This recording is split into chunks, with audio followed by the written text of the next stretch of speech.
제가 아렌트 강의 맡은 한기석이라고 합니다. 소개를 잠깐 해드리면, 저는 그 철학을 전공을 했고요. 아렌트를 공부를 하긴 했는데 제 박사 논문 주제는 아렌트는 아니었고 하버마스가 제 오랫동안 공부했던 이론가입니다. 근데 제가 이제 박사 논문 쓰면서 하버마스의 공영역의 구조 변동이라는 책을 이제 주 텍스트로 삼아가지고 공공성 관련 개념에서 연구를 좀 해봐야겠다라는 생각을 좀 2006년쯤, 5년쯤 생각을 했어요. 그때 하도 이명박 정권 때라서 우리나라 사회가 공공성이라든가 공적인 개념, 공화국, 레스푸브리카, 공적인 것 이런 관점이 굉장히 훼손되던 시기였는데 철학적으로 좀 어떻게 좀 구축을 해볼 수 없을까라는 생각에 그런 말도 안 되는 생각을 한 거죠. 철학은 사실 뭐 현실하고는 별 힘을 쓸 수 없는 학문 분야인데 그런 말도 안 되는 생각을 하면서 이제 공공성 개념에 대해서 관심을 갖기 시작을 했어요. 근데 하버마스 책을 읽어보신 분들은 잘 아시겠습니다만 워낙 좀 답답한 그 서술 방식을 많이 써요. 지극히 독일적이죠. 차근차근 올라가요. 사람을 좀 숨막히게 하는데 근데 이제 제 선배로부터 그 미국에서 이제 공부를 하고 돌아와가지고 아렌트를 이제 사회철학 시간에 강의를 하신다고 그러셔서 너도 한번 와서 들어봐라 라고 해가지고 이제 청강을 했는데 그때 주제가 이제 인간의 조건이었어요. 주 텍스트가. 거기서 이제 공적인 것과 사적인 것에 대한 독특한 얘기하며 또는 뭐 노동 개념에 대한 독특한 해석이며 뭐 근대 문명사에 대한 굉장히 통찰력 있는 전망하며 그걸 보고 나서 좀 굉장히 충격을 받았죠. 왜냐하면은 이 비판이론 계열에서 아렌트라는 존재는 뭐랄까요, 좀 사이가 좀 안 좋습니다. 하버마스가 이제 프랑크푸르트 학파의 2세대잖아요. 그 사람의 스승이 아도르노고 아도르노하고 아렌트는 아주 앙숙이에요. 둘이 이제 뭐 이론적으로 잘 맞지 않고 근데 문제의식은 이제 동일한 데서 출발을 하는데요. 그러니까 이제 전체주의 이후에 인간사회에 대한 고민에서 이제 시작을 하거든요. 그래서 이제 비판이론 계열의 학문 작업을 하다 보니까 아렌트는 좀 그리고 또 전체주의 기원이라는 책을 보면 우리나라에서 굉장히 아렌트가 일찍 소개됐는데 상대적으로 좀 반공주의적인 뉘앙스를 갖고 있는 사상가다라는 그런 이미지를 통해 가지고 70년대에 소개가 많이 됐어요. 그런 선입견 때문에 아렌트는 보수적인 이론가다라고 생각을 해서 보지 말아야겠다라고 우리의 적 이렇게 생각을 하고 있었는데 근데 강의를 들어보니까 이 사람 만만하게 볼 사람이 아니고 굉장히 그 비판적인 얘기를 근원적으로 시작을 하더라고요. 그리고 이제 하버마스가 갖지 못했던 하버마스는 이제 탈형이상학적인 그 관점에서 시작을 해요. 굉장히 좀 사회과학적인 측면이 강하고 세속화돼가지고 과학적인 측면에서 이제 이론을 구축하는 사람인데 아렌트는 좀 뭐랄까요? 스승이 야스퍼스와 하이데거라서 물론 탈형이상학적인 관점에서 시작합니다만 사회과학적인 그런 태도에서는 좀 거리가 멉니다. 그래서 하버마스가 갖지 못했던 이미지라든가 장점을 갖고 있어가지고 저한테는 굉장히 신선했어요. 그래서 이 사람 책을 아직까지도 보고 있습니다. 사실은 하버마스보다 더 재밌어요. 제 개인적으로는 아렌트를 더 좋아합니다. 근데 이 사람 얘기가 좀 명확하지는 않아요.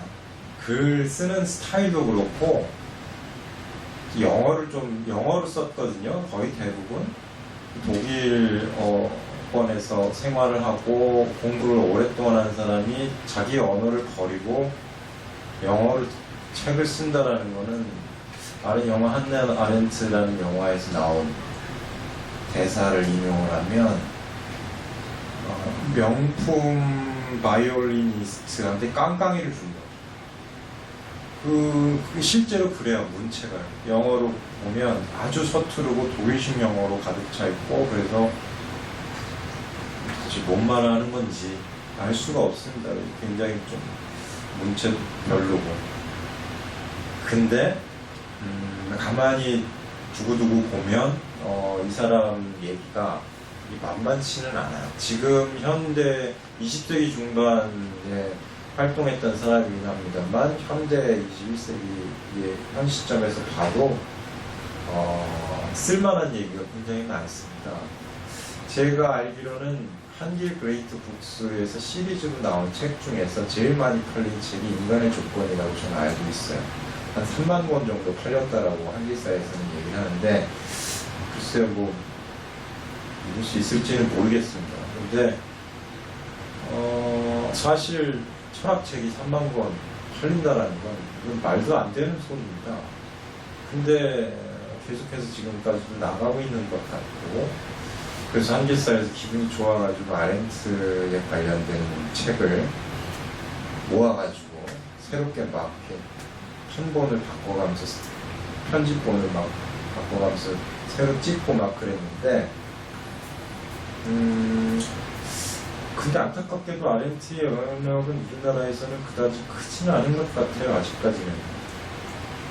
본격적으로 학계에서는 그다지 뭐 이렇게 중심적인 학자로서 주목을 해주지는 않습니다. 여성이고 현대 학자고, 그리고 제 자료에도 좀 말씀을 드렸습니다만, 독특한 사유를 전개한 이론가이긴 한데 정치 철학적인 관점에서 치중하고 있다라는 식으로 해석이 자꾸 돼가지고 이 사람에 대한 철학자 또는 사상가로서의 측면에 대한 평가는 좀 박해요. 우리나라에서는. 근데 90년대 들어와가지고 미국에서는 아렌트 르네상스라는 표현까지 나올 정도로 상당히 큰 조명을 받게 됩니다. 그 이유는 아렌트의 제자들이 기존의 초기 단계에서 아렌트가 썼던 단편들이 있어요. 전체주의 기원을 중심으로 놓고 이제 전후해서 썼던 여러 가지 단편적인 저작들을 모아가지고 한 권 한 권씩 편집본을 이제 내놓는데, 그 책을 읽고 나서 글들을 읽고 나서 이론가들의, 기존의 이제 아렌트 연구가들의 해석들이 바뀝니다. 상당히 많이 바뀌어요. 경우에 따라서는 책을 이제 2번 내는 경우들도 좀 봤는데, 대단한 아렌트 이론가였는데 90년대, 70년대 한 권 쓰고 아렌트에 대해서 90년대에 다시 써요. 리인터프리테이션이라고 해가지고 여태까지 내가 봤던 아렌트 해석은 잘못됐다라는 걸 고백을 하면서 이제 쓰죠. 전체주의 기원이라는 이 책을 그전에는 철학적인 저작으로 보지 않았습니다. 아렌트의 핵심 저작을 인간의 조건으로 봤어요. 그래서 그걸 중심으로 해서 해석을 많이 했는데, 리인터프리테이션, 90년대 이후부터 뭐 좀 일찍 눈을 뜬 사람들은 리처드 번스타인이나 뭐 이런 사람들은 이제 그 전 단계, 그 옛날 예전부터 아렌트의 40년대 글들을 읽어온 사람들 같은 경우에는 전체주의 기원이 아렌트의 주저다라는 사실을 알고 있었습니다. 근데 그걸 이제 일반화되지는 않았죠. 주류 해석으로서. 사실 그래요. 아렌트의 핵심 저작을 한 권 꼽으라고 한다면 전체주의 기원, 거기에 정수가 담겨 있어요, 사실. 근데 이 책이 워낙에 아렌트의 글 쓰는 태도라든가 그 문체 자체가 명확성을 배제하는, 일부러 배제해요, 이 사람이. 명확성을 배제를 하고 논리적으로 글 쓰는 것, 이런 것을 피합니다. 회피합니다. 일부러 이 사람이. 이 사람의 그 이론을 전개하는 방식이나 글쓰기 방식은 스토리텔링 혹은 내러티브의 방식인데, 전체주의 기원이 바로 그런 스타일로 글이 써져 있어요. 일종의 역사서이기도 하고, 정치평론서이기도 하고, 철학서이기도 하고, 문명비판서이기도 하고, 사회비평서이기도 합니다. 어떻게 뭐 딱 한 가지를 규정할 수 없는 책이에요. 근데 그런 특징이 한 가지 굉장히 좀 뭐랄까요? 그 영역을 막 이렇게 횡단하고 종단하는 그런 스타일의 책이고요. 그리고 그러다 보니까 문체 자체도 어떤 전체 그 책 제목은 전체주의 기원인데, 그러면은 왜 전체주의가 발생할 수밖에 없었는가에 대한 인과적 설명을 기대하잖아요. 독자의 입장에서는 역사적으로 쫙 풀어줄 것이다. 절대 그렇게 책을 쓰지 않습니다. 그 사람. 그런 식으로 독자들이라든가 예상하는 그 어떤 이른바 배운 사람들의 그 예상치를 뛰어넘고 뒤통수를 후려치는 내 능한 사람이에요. 이 사람. 그러다 보니 책을 읽으실 때 아렌트가 비아냥거린다든가 또는 반대로 이야기한다든가 하는 경우들이 굉장히 많아요. 근데 그걸 이제 그 뉘앙스를 잘 살리면서 봐야 되는데, 그냥 슬쩍슬쩍 피상적으로 보면 아렌트의 본뜻을 놓치기가 굉장히 쉽습니다. 그리고 뭐 계속 얘기꾼처럼 시작과 끝 없이 그냥 계속 얘기를 주저리 중구난방으로 해나가요. 전체주의 기원 같은 거 보면 다 그렇습니다. 그러다 읽다가 보면 행로를 잃어버려요. 어떤 도정을 잃어버려요. 또 전체적으로 그려주지 않아요. 이 사람이. 하버마스의 의사소통행위론 보면 긴 저작이기 때문에 처음에 앞으로 내가 뭐 어떤 방향으로 갈 것이며 나의 이론적 원천은 뭐고 이런 거에 대한 장황한 그 소개가 있어요. 도입부가 거의 한 300페이지가 되는데, 그러면서 이제 차근차근 써나가요. 이 체계를 밟아나가면서. 근데 이런 스타일로 글을 쓰지 않습니다.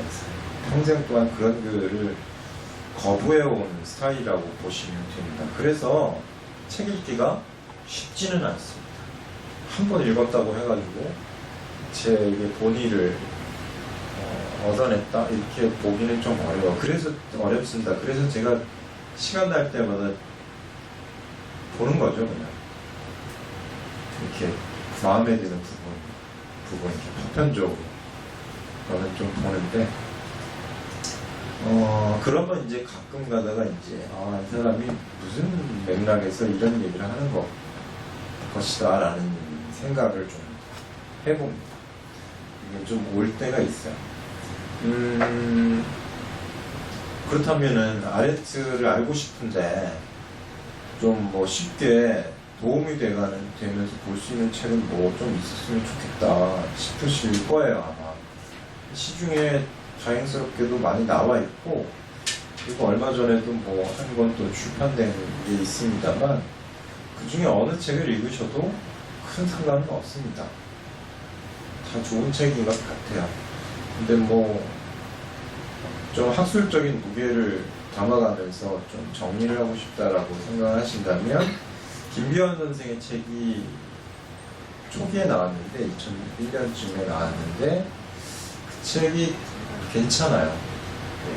괜찮은 책입니다. 김비환 선생 책이 꽤 괜찮고, 일본 학자가 쓴 인간의 조건에 대한 강독을 했던 그런 책이 한 권 있는데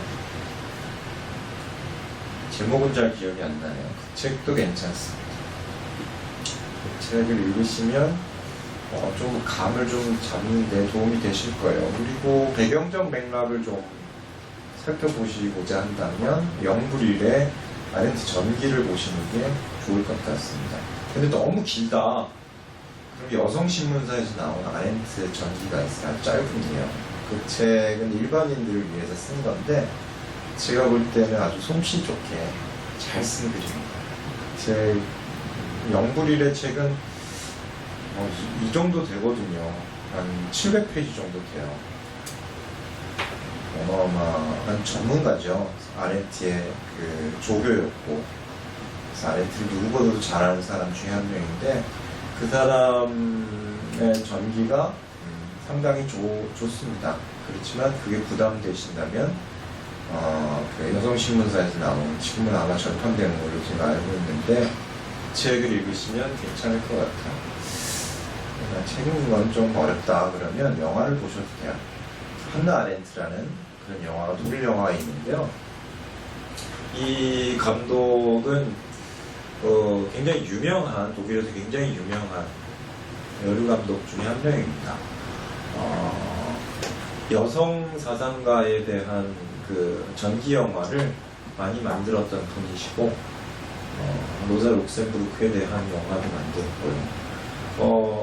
안나 아렌트라는 영화는 뭐 아렌트의 전반적인 얘기를 다 담은 건 아니고, 예루살렘의 아이히만이라는 그 스캔들을 중심으로 해서 만든 영화예요. 그거를 보시면 이 영화도 무게가 있습니다. 예루살렘의 아이히만을 제대로 이해하고 만든 영화. 그러니까 그걸 보시면 도움이 많이 되실 겁니다.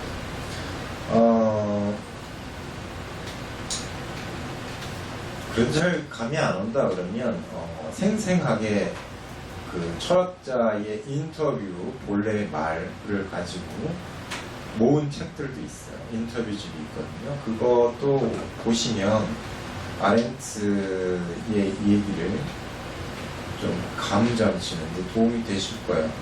유튜브에 검색해 보시면 아렌트 인터뷰는 많이 나와 있습니다. 영어, 독일어로 된 판본인데, 근데 자막이 잘 돼 있거든요. 영어 자막이 잘 돼 있어서 보셔도 됩니다. 그 인터뷰집은 유튜브에 나온 그 독일에서 했던 인터뷰를, 가우스 인터뷰를 이제 영어로 이제 옮기는 거죠. 그거를 보시면 아주 흥미있게 아렌트의 전반적인 스토리를 좀 보실 수 있을 것 같아요. 잠깐 이 사람의 지적인 연대를 잠깐 소개를 해드리면, 1906년에 이제 독일에서 태어났는데, 고향은 하노버인가요? 하노버 그 북부에 있는 도시죠. 거기에서 한 2살 정도까지 살다가 집으로 옮겨요. 원래 이 사람들의 부모님들의 고향은 퀘니스베르크입니다. 지금은 칼리닝그라드, 러시아 땅이죠. 칼리닝그라드라고 불리우는 도시인데, 퀘니스베르크의 제일 유명한 사람은 임마누엘 칸트의 고장입니다. 왜 퀘니스베르크인고 하면, 퀘니가 살던 도시라고 해요. 그러니까 왕이 살던 도시. 그러니까 프러시아의 굉장히 중심적인 도시 중 하나였습니다. 퀘니스베르크. 그래서 이제 이 사람들, 여기 살고 있는 사람들이 자부심이 굉장히 강해요. 상인들도 많고요. 해안 지역이라서 상업 지역이고요. 그리고 교역도 굉장히 활발하고, 그래서 부르주아들이 많이 살고 있었고요. 그러다 보니까 학예라는 게 굉장히 많이 발달되었습니다. 칸트는 박학다식한 학자로 유명한데, 이 사람은 이제 취미가 점심시간에, 아침에 이제 강의 열심히 하고 점심 오래 먹어요. 점심을 혼자 먹는 게 아니고 주변 사람들에게 초대를 해가지고 오랫동안 점심 대화하면서 점심 먹는 게 이 사람 취미였는데, 그러면서 주로 모여드는 사람들에게 어떤 사람으로 유명했냐면 얘기꾼으로 유명했어요. 칸트가 얘기를 굉장히 잘했습니다. 그리고 아는 게 굉장히 많아가지고 전 세계의 뭐 풍물이라든가 역사, 뭐 소식들에 대해서 이렇게 잘 얘기를 해주던 그런 사람이었어요. 그때 당시 사람들은 뭐 인터넷도 없고 TV도 없어가지고 신문 보는 사람도 별로 없었고, 그래서 전 세계의 그 언어도 능통하니까, 여러 가지 외국어도 능통하니까 여러 소식을 많이 접한 칸트한테 찾아가가지고 정보를 많이 얻었어요. 그래서 이제 식사를 이제 칸트하고 이제 대화하는 거를 사람들이 굉장히 좋아했는데, 칸트가 무슨 얘기를 해? 근데 공교롭게도 칸트는 한 번도 퀘니스베르크를 떠나본 적이 없는 사람입니다. 그럼에도 불구하고 세계 여러 나라 각지의 풍물에 능통했던 것은 그만큼 그 사람이 이제 퀴니스베르크라는 지역에 교역이 활발한 지역에 살았고, 그리고 소식과 상품이 오가는, 물산이 오가는 그런 곳에서 정보를 많이 얻어가지고 압축해서 이제 소개를 할 수 있었기 때문이겠죠. 그만큼 이제 퀴니스베르크라는 도시의 성격이 이러한데, 아렌트는 이제 이 그 상업에 종사했던 집안의 그 자손으로 태어났죠. 할아버지들은 주로 이제 사업을 많이 했어요. 유명한 사업가들이었습니다. 그래서 풍족하게 어린 시절을 보내기는 했죠. 근데 할아버지가 일찍 돌아가시고, 아버지가 또 7살 때인가요? 돌아갔어요. 매독으로 이제 돌아가시는데, 그 양반이 총각 때 이제 직업 여성과 어떤 관계를 맺다가 이렇게 걸렸던 것 같아요. 아렌트의 엄마는 그 사실을 알고도 이제 결혼을 한 거죠. 결혼을 하고 염려를 했겠죠. 이제 매독균을 갖고 있는 사람이 과연 이제 정상적인 아이를 낳을 수 있을까 염려를 했는데, 다행스럽게도 건강하게 이제 아렌트를 출산을 합니다. 그리고 이제 7살 때쯤 해가지고 이제 사망을 하죠. 그러는 가운데에서 이제 아렌트가 일종의 뭐랄까요, 충격을 받기는 합니다. 근데 아렌트 어머니의 그 기록에 따르면 아렌트가 굉장히 특이한 그런 반응을 보인다라고 이제 얘기를 합니다. 고통을, 아버지를 잃었는데 고통을 이렇게 막 표현을 하고 뭐 그럴 줄 알았는데 굉장히 침착하게 이렇게 반응을 했다라는 거죠.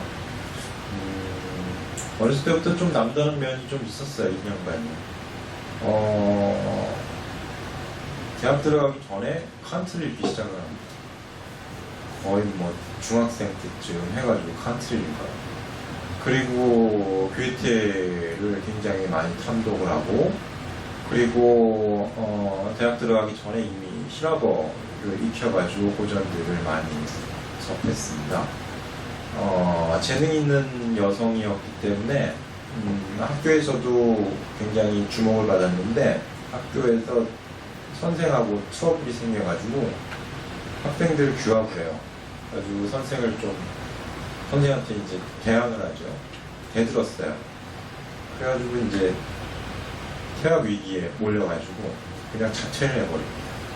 자퇴를 해버리고 아비투어를 이제 우리식으로 얘기하면 대학 입학 자격시였는데, 그걸 이제 고학을 해서 독학해가지고 이제 합격을 하고 18인가요?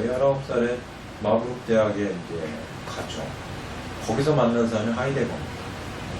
하이데거는 당시에 철학의 현신이었어요. 철학 그 자체입니다. 독일 철학계에서. 청년들에게 그렇게 불렸죠. 근데 뭐 독일의 기존 학단에서는 신칸트 학파들이 학계를 주무르고 있었기 때문에 하이데거가 주창했던 형이상학으로부터 탈피하자라는 그런 운동에 대해서는 굉장히 거부를 하고 막 경고를 하고 막 그랬어요. 그런 그따위 소리 하지 말아라 하시고요. 근데 이제 학생들은 하이데거의 그런 일종의 철학 운동, 탈형이상학이라는 철학 운동에 감명을 받아가지고 따르는 사람들이 많았습니다. 그 중에 한 명이 아렌트였는데, 그 따르는 사람 중에 뭡니까 요나스라는 사람, 그리고 저기 뭡니까 프랑크푸르트 학파의 마르투제, 그리고 또 누구죠? 가다머, 이런 사람들이 다 하이데거, 그 당시에 있었던 하이데거의 제자들이야. 근데 하이데거의 나중에 40년대쯤 해가지고 회상을 보면 자기하고 대화가 되는 사람은 아렌트였다라는 식의 얘기를 합니다. 그 정도 둘이 연애했어요. 연인 사이요. 확실합니다. 뭐. 편지로 보면 다 나오고요. 근데 단순히 그냥 늙은 남자와 어린 여자 사이에서의 그런 스캔들적인 연애는 아니었어요. 둘이 이제 학문적, 정신적 교감이 있습니다. 지적인 대화가 가능한 거예요. 철학적 대화가 가능한 사이였어요. 그리고 하이데거도 존재와 시간, 요 마브르크 대학 시절에 아렌트와의 만나면서 존재와 시간을 지필하는 시기였는데, 존재와 시간 지필할 때 나에게 영감을 준 사람은 아렌트다라는 식으로 얘기해요. 철학적 영감을 준 사람은 아렌트다. 자기한테는 그 시절이 철학적으로 가장 풍요로웠다는 식으로 얘기합니다. 그 1, 2년 사이에서의 그 짧은 만남이 그 두 명한테는 상당한 뭐랄까요, 사상적인 영감을 많이 줬던 시절이었다고 회상하고 있습니다. 결국에 가서는 하이데거는 잘 알다시피 프라이프루트 대학의 학장인가요? 총장으로 이제 총장으로 들어가면서 나치를 지지하는 연설을 하죠. 나치 전체주의, 나치즘을 신봉했던 사람이에요. 그래서 이제 전쟁 끝나고 나서 60년대쯤인가요? 슈피겔지에서 물어보죠. 다짜고짜. 당신 진짜 나치에 대해서 어떻게 뭐 사과할 마음 없냐? 라는 식으로 물어보니까 절대 사과한다는 얘기를 안 해요. 그리고 이제 인터뷰를 마치고 죽었는데, 사과 없이 죽었는데, 그래서 이제 분분한 거죠. 하이데거의 그 위대한 철학적인 업적과 이 사람이 갖고 있었던 정치 사회적인 그런 범죄 행위에 대해서 뭐 학문적으로 나치즘을 정당화했으니까 지지하고, 거기에 대해서 이제 논란이 분분했었는데, 우리나라 하이데거 학회는 하이데거의 그 어두운 과거를 아직까지도 부정을 합니다. 학회 나가시면 하이데거가 거의 신이에요, 신. 하이데거 선생님 어두운 과거에 대해서 그렇게 말하면 안 된다는 식으로 얘기를 많이 합니다. 아직까지 좀 정신 못 차리고 있는 거죠. 근데 북미, 또 특히 유럽에서는 이미 끝난 논쟁이에요. 하이데거는 나치주의자입니다. 결정적으로 하이데거가 자기가 스스로 나치라는 사실을 밝힌 글로 쓴 책이 결정적으로 출판이 됐어요. 2000년 초에. 거기서 이제 끝났습니다. 이미 논쟁은 끝났어요. 그리고 나서 프라이프루트 대학에서 하이데거의 도시예요, 사실. 프라이프루트라는 도시입니다. 그리고 프라이프루트 대학은 하이데거의 대학이라고 봐도, 본거지라고 봐도 큰 무리는 없습니다. 근데 그 책이 출판되고 나서 프라이프루트 대학에서 공식적으로 선언합니다. 하이데거 전공자는 교수로 후임으로 뽑지 않는다. 그런 식으로 이제 과거를 청산합니다. 그래가지고 우리나라 하이데거 학회에서 그런 결정이 나니까 편지를 보내요. 어떻게 그럴 수가 있냐. 그랬더니 답장이 왔어요. 관심은 고맙지만 우리의 결정은 변함이 없다라는 식으로 답장이 왔어요. 신경 끄라는 거죠. 좀 한심합니다. 제가 볼 때. 그리고 나서 이제 하이데거와 그런 과거를 아렌트는 알고, 또 그 탄압을 많이 받았기 때문에 독일에서 쫓겨나가지고 미국으로 망명을 하잖아요. 1941년인가요? 41년인데 그때 이제 망명을 가고, 그리고 이제 33년에 독일을 떠나요. 그 전에 시온주의 운동에 관련해가지고 활동을 하다가 걸립니다. 게슈타포한테 걸려가지고 8일 동안 감옥에 유치장에 있다가, 게슈타포가 이제 아렌트가 하도 똑똑하고 좀 야무져 보이고 명랑하고 그러니까 운동하는 사람 같지 않고 그래서 이제 방심해서 풀어주거든요. 그리고 감을 딱 잡고 행운은 여기서 끝이다 라고 생각을 하고 바로 짐 싸서 엄마하고 파리로 도망가는 거죠. 만약에 그때 짐 안 싸고 가만히 있었으면은 다른 사람들처럼 죽었을 거예요, 진짜로. 그런 경우가 독일에 굉장히 많습니다. 그렇게 똑똑했던 독일의 그 지식인들이 나치의 정체를 그 당시에 보지 못하고 그냥 우리는 합리적인 국가야. 우리는 바이마르 헌법을 만든 나라잖아. 라는 식으로 생각을 하면서 우리 합리성을 믿어 의심치 않아. 라는 식으로 생각을 해서 조국을 버리지 않겠어라고 해가지고 그렇게 해가지고 죽어버린 사람들 굉장히 많습니다. 근데 아렌트는 행운은 여기까지라고 하면서 떠나죠. 그리고 그때부터 18년간 난민으로 살아요. 그러니까 어디에도 자기를 보호해줄 나라는 없는 사람으로 이제 18년 동안 삽니다. 떠돌이로. 그 과정에서 자기의 그 유대인으로서의 정체성 이걸 자각을 하죠. 그리고 그걸 보편화시켜요. 나라 없는 자, 권리 없는 자들의 그 처지라는 것은 과연 어떤 것인가? 자연권으로 권리 없는 자들, 나라 없는 자들, 자기가 소속될 정치적 공동체가 없는 사람에게 인권이라는 것은 과연 있을 수 있을까? 제가 볼 때는 없다는 거죠.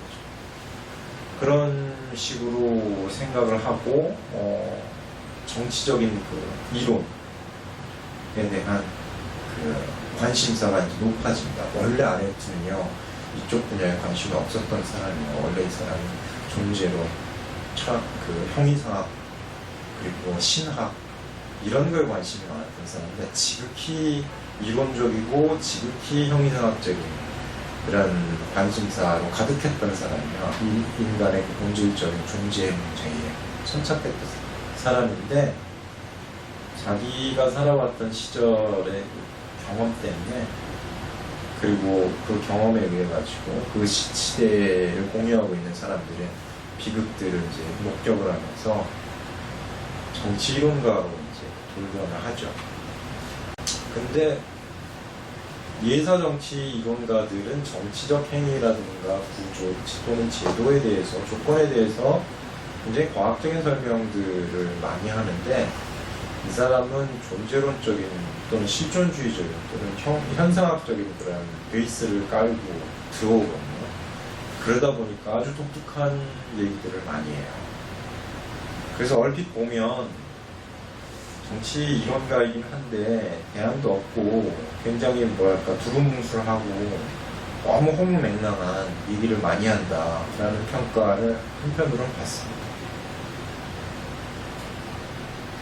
그리고 좀 심하게는 마틴 제이 같은 사람은 이 사람의 사상은 정체주의적으로까지 보인다라고 심하게 평가하는 사람.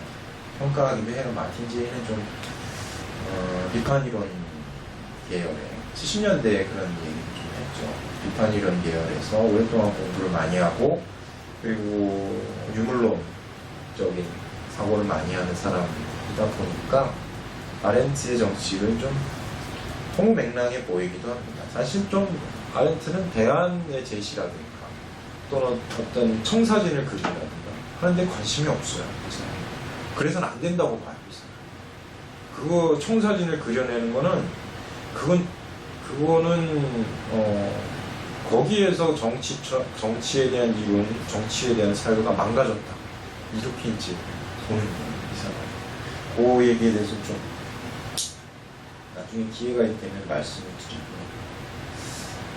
30년대에 파리로 도망을 가가지고 교류를 많이 했어요. 당시 파리는 모든 지성인들이 모이는 장소들이었는데 사르트르도 거기서 만났고 벤야민도 거기서 만났고 베냐민하고 아렌트는 되게 친했습니다. 자기의 그 첫 번째 남편이 균터 슈테른이라고 그 매체 비평가로 유명한 사람인데요. 독일에 그 사람의 사촌 형이 발터 베냐민이에요. 그리고 이제 베냐민이 이제 파리에서 종이값이 없어가지고 되게 가난했거든요. 어느 정도로 가난했냐면은 아도르노한테 편지를 보내가지고, 미국에 있는 아도르노한테 편지 보내가지고, 야, 돈 좀 보내줘. 종이값이 없어서 내가 지금 원고를 못 쓰고 있다. 이런 식으로 이제 막 얘기를 하고 그러던 사람이었어요. 굉장히 비참하게 이제 살았는데, 그래서 이제 그런 처지를 보고 아렌트가 아도르노 호르크하이머를 굉장히 원망합니다. 어떻게 사람들이 그럴 수가 있냐 하시고, 니들이 베냐민의 원고를 갈취하기 위해서 그런 식으로 어떻게 할 수 있냐 하시. 나는 그런 원망 같은 걸 품어요, 이 사람이. 왜냐하면 베냐민이 탈출을 못하고 비참하게 독에 깨물고 죽잖아요. 피레네 산맥에서. 그런 비참한 죽음에 대한 소식을 들으면서 이제 그 원망이 더 심해졌겠죠. 더군다나 탈출 전에 베냐민이 아렌트에게 자기의 유고를 맡겨요. 이 원고를 꼭 내가 간직해줬으면 좋겠다 하시고, 대단히 둘이 친밀하지 않으면 그런 일을 일어날 수가 없죠. 그래서 그 유고를 고이 간직해가지고 미국에서 일루미네이션이라는 제목으로 베냐민을 소개합니다. 그때 미국에서는 아무도 베냐민을 알지 못했고요. 미국은 독일 문학이나 철학에 대해서 그다지 알지 못했어요, 당시에는. 저기 뭡니까? 독일 문학에 카프카도 미국에서는 잘 몰랐어요, 그 당시에. 미국 사람들이 좀 알았던 건 칸트하고 헤겔 조금 알았습니다. 그 이후에 대해서는 잘 몰랐어요. 그래서 이제 그 당시에 많이 도미했던 사람들이 뉴욕에 거점을 두고, 뉴스쿨 포 소셜 리서치라는 그런 학교에 거점을 두고 현대 독일 사상에 대해서 많이 소개를 하죠. 그 가운데 활동했던 사람들이 한 명이 아렌트입니다. 그런 것은 현상학이라든가 하이데거의 철학이라든가 또는 비판이론이라든가 이런 것들이 많이 소개가 되죠. 미국에 이제 그렇게 도망을 가서 41년도에서 거의 51년까지 조용히 살아요. 거의 이론가로서, 지식인으로서의 삶은 자제를 하고, 영어도 잘 못했기 때문에 본격적으로 47년인가요? 48년도에 본격적으로 영어를 익히기 시작해요. 그 전에는 그냥 독일어 말을 쓰는 유대인 공동체 안에서만 살았어요. 생활이 좀 어려우니까 처음에는 가정부 생활을 좀 했어요. 그 사람이. 미국인 지식인 가정에 가가지고 가정부 생활을 하다가 집주인이 나가면 거기 책이 많이 꽂혀 있으니까 책을 막 뽑아가지고 소파에 누워서 막 읽고 그러면서 영어를 배웠다. 이런 식의 이제 얘기도 있고 그래요. 보면. 그러면서 이제 어렵게 살았는데, 이제 어머니가 이제 돌아가시고 자기 두 번째 남편이 이제 공산주의자인데 다행스럽게도 미국에서 자리를 잡아요. 교편을 잡습니다. 교수 자리를 얻으니까 생활이 안정되니까 그때부터 이제 영어를 본격적으로 배우기 시작을 하죠. 그리고 나서 이제 자기가 품고 있었던 정체주의는 왜 이 합리적인 근대화가 된 계몽주의의 유산으로 가득한 유럽에서 왜 발생할 수밖에 없었는가? 민주적인 입헌 민주주의 국민국가를 건설한 그 나라에서 왜 혁명까지 일으켜가면서 만들었는데, 그렇게 합리적인 독일에서 왜 이게 확산이 됐는가? 또 이른바 그 인민들의 인간 해방을 주창을 했던, 사회 해방을 주창을 하면서 러시아 혁명이 일어났잖아요. 가지고 세운 소련 사회주의 체제가 인간 해방이 이 사람의 모토들, 이 사회의 모토였는데, 그런 사회의 그 체제가 어떻게 인간에 대한 통합적인 지배를 자행하는 스탈린주의적인 정치주의 양태로 왜 변질됩니까?에 대한 그 이유를 규명을 해보려고 쓴 책이 51년도에 나온 전체주의 기원입니다. 그 책이 나오자마자 이제 센세이션을 일으키죠. 무명이었던 그 여류 지식인들에 대한 관심사가 확 높아져요. 이제 공교롭게도 그때가 이제 냉전 체제였고, 그리고 소련과의 그 대결을, 실제로 또 한국전쟁 기간이었잖아요. 그러다 보니까 이 책이 미국 사회에서 센세이션을 일으킬 수밖에 없었습니다. 사실 체제 수호적인 관점에서 이걸 이용했다고 해석하는 사람들도 있어요. 그리고 나서 아렌트한테 구겐하임 재단에서 연구 펀드를 제공해요. 주제는 뭐였냐면 막시즘 비판에 관련된 주제였습니다. 그 펀드를 받고 연구를 좀 진행을 하다가 도중에 이제 포기를 하죠. 막시즘에 대한 철학적 비판을, 본격적 비판을 심도 깊게 진행을 해보려고 했었는데, 자기가 이 시점에서 이 책을 쓰면 자기의 의도와는 다르게 분명히 이용될 것이라는 감지를 한 겁니다. 그래서 포기를 해버려요.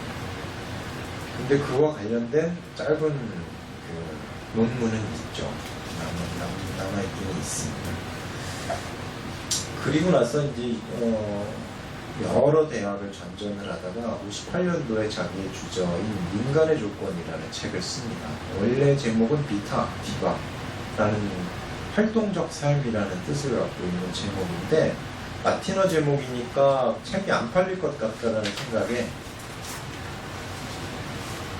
뭔 말인지도 모르고 짐작도 안 되니까요. 그래서 이제 편집자가 인간의 조건이라는 굉장히 두루뭉술한 제목을 갖다 붙인 것을 권고를 해요. 그래서 그렇게 뭐 자기가 뭐 신인이니까요, 고집을 부릴 수도 없는 노릇이고 유명한 사람도 아니고, 그래서 그냥 시키는 대로 하죠. 그래서 이제 나온 책인데, 이 책이 상당히 무게가 깊습니다. 활동적 삶이라는 차원에서 인간의 삶을 이제 논의를 하죠. 세계의 인간의 근본적 활동에 대해서 얘기를 하면서 인간이 살아가는, 이 사람 본성이라는, 인간의 본성이라는 표현은 안 써요. 본성론자가 아닙니다, 이 사람. 이 사람은 인간을 어떻게 보냐면 조건에 따라서 인간은 변화한다라고 생각을 해요. 경험에 따라서 변화합니다. 근데 근본 경험 또는 근본 조건이라는 것은 있다라고 봐요. 워낙 근본적이기 때문에 인간의 본성을 그 조건 하에 살다 보면 거의 본성적인 수준에까지 오르게 된다라고 말할 수 있을 정도로 뿌리가 박혀진 어떤 특성을 갖게 된다라고 보는 거죠. 그렇지만 인간의 근본 조건이 바뀌면 그 여태까지 우리가 본성이라고 믿어 의심치 않았던 그런 모습도 바뀐다라고 보는 사람이에요, 이 사람은. 인간의 조건의 서문을 보면 뭐 원자탄이 어쩌고 저쩌고 뭐 개발이 되고 뭐 인공위성이 뭐 날아가고 뭐 어쩌고 저쩌고 막 이런 얘기를 한다고요. 이 사람이 58년도에 쓸 때 아직 달 탐사에 대한 얘기는 있었지만 아직 달에까지는 못 갔죠. 그렇죠. 60년에 달에 갔나요? 달에까지는 못 갔고 인공위성을 띄우는 데까지는 갔어요. 거기서 감지한 겁니다. 이 사람은 어쩌면 과학기술이 조금 더 발달이 되면 이 지구에 살고, 이 지구라는 자연적 조건, 이거는 아주 근원적 조건이잖아요. 우리 이 지구에 살고 있기 때문에 중력에 이끌려가지고 이런 신체 조건을 갖고 있고, 거기에 관련해가지고 이 환경 조건에서 이런 식으로 살 수밖에 없게 됐는데, 이와는 다른 조건 하에서 살게 된다면, 예를 들어서 화성에 가서 산다면, 또는 뭐 어느 행성이 아니고 인공 행성을 만들어 가지고 산다면, 그러한 근본적 조건, 삶의 조건이 바뀌기 때문에 인간의 그 특성도 바뀔 것이다. 삶의 양식도 근원적으로 바뀔 것이다. 라는 함축을 보여주는 서문이에요, 사실은. 그런 의미에서 인간은 조건적 존재가 아닌 거죠. 근데 어쨌든 그건 이제 먼 미래의 얘기일 거고, 우리는 이 지구에 살고 있기 때문에 오랜 역사 동안 살아왔기 때문에 그 삶의 조건 하에서 근본적으로 인간은 어떤 활동을 하면서 살아왔냐, 노동의 활동을 하면서 살아왔고, 작업의 활동을 하면서 살아왔고, 행위의 활동을 하면서 살아왔다라는 거죠. 이건 공통점이다 라고 보는 거예요. 그래서 인간의 근원 활동을 세 가지 유형으로 나눕니다.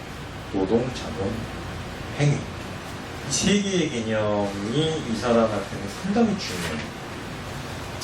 그리고 노동 개념에 대한 해석이 워낙 독특해서 사람들이 많이 반발합니다. 여기에 대해서. 그건 조금 이따가 말씀드릴게요. 그리고 나서 이제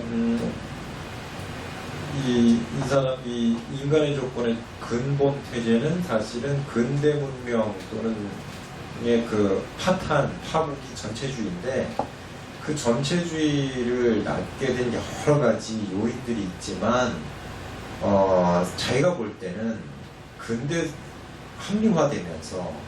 합리화되면서 구축된 이 사회체제, 사회구조, 이 삶의 조건이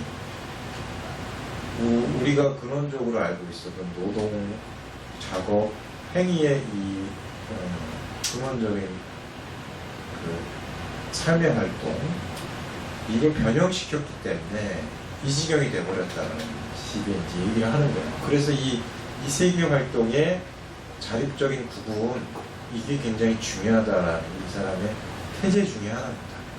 근데 얼핏 보면 이 세 개의 근원 활동 중에서 행위, 정치적 행위를 의미하는데요. 정치적 행위를 우선시하고 이게 제일 중요하고 이게 인간의 가장 고유하고 탁월한 활동이다. 그럼 이걸 중심으로 해서 인간의 조건을 바꿔야 된다, 새로 짜야 된다라는 식으로 얼핏 보면 그렇게 이해돼요. 근데 그것도 맞기는 한데, 잘못 본 얘기는 아닌데, 방점은 거기에만 가 있으면 좀 곤란해집니다.